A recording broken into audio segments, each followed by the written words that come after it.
Anak mo, sinaksa. Agan! Bakit mo sinaksak si Agan? Nasaan si Dalang?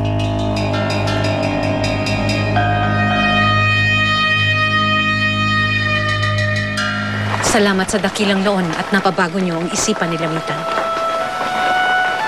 Ngunit bago ko makalimutan, binabati ko kayo sa inyong pag-iisang dibdib.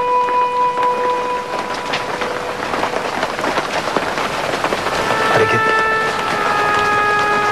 huwag mo sanang masamayin ang aming pagsasama.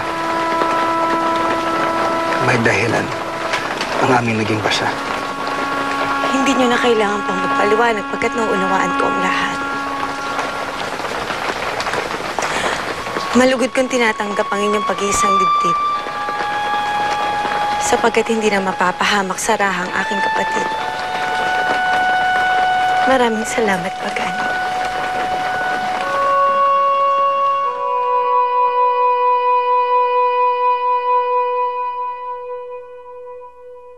Hindi ko inaasahan na magiging mag-asawa si Binayaan at Bagani. Sadyang hindi nila ipinaalam sa'yo upang wala ka nang magawa. Tunay na nagtagumpay sila na gitlain ako.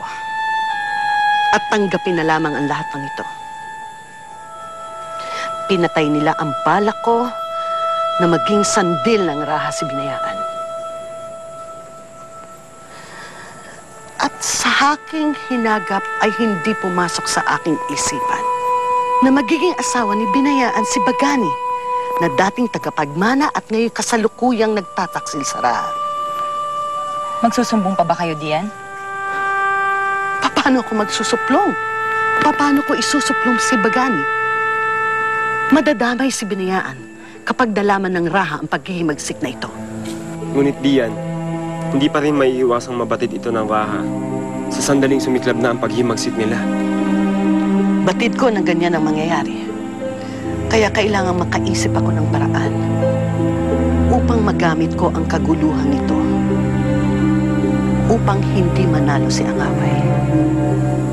At hindi rin dapat manalo si Bagani sa himagsik nito. Sapagkat wala ng dahilan upang hindi ako maparusahan ni Lingayan.